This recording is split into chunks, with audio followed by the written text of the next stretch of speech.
Penser dans le respect des valeurs traditionnelles, tout en étant compatible avec la femme moderne, consciente et digne. Elle n'est ni une soumission, ni une idéalisation naïve, mais un équilibre entre héritage, sagesse et maturité émotionnelle.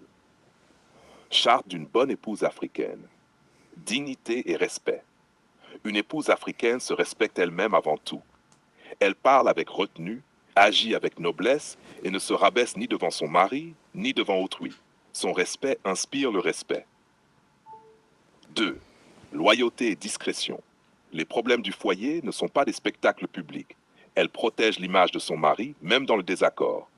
La loyauté n'est pas l'absence de vérité, mais la maîtrise de la parole. Soutien moral et spirituel. Elle est un refuge, pas un champ de bataille.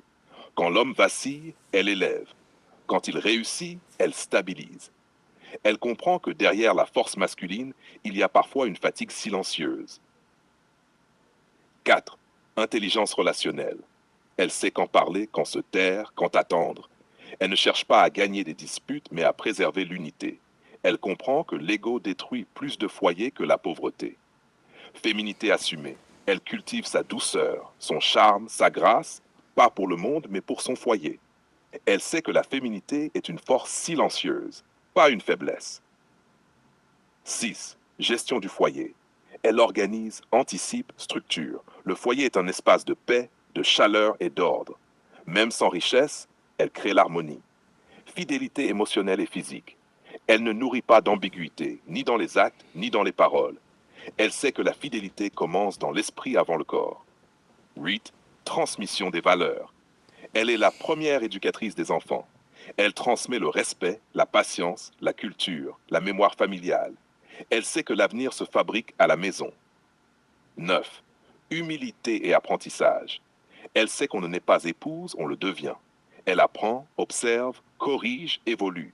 L'orgueil ferme les portes, l'humilité bâtit des royaumes.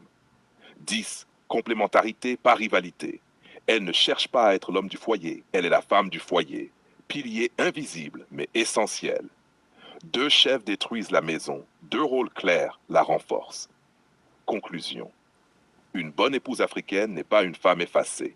C'est une femme forte, intelligente, stratégique, aimante et consciente de sa valeur. Elle construit avec son mari, elle ne combat pas contre lui.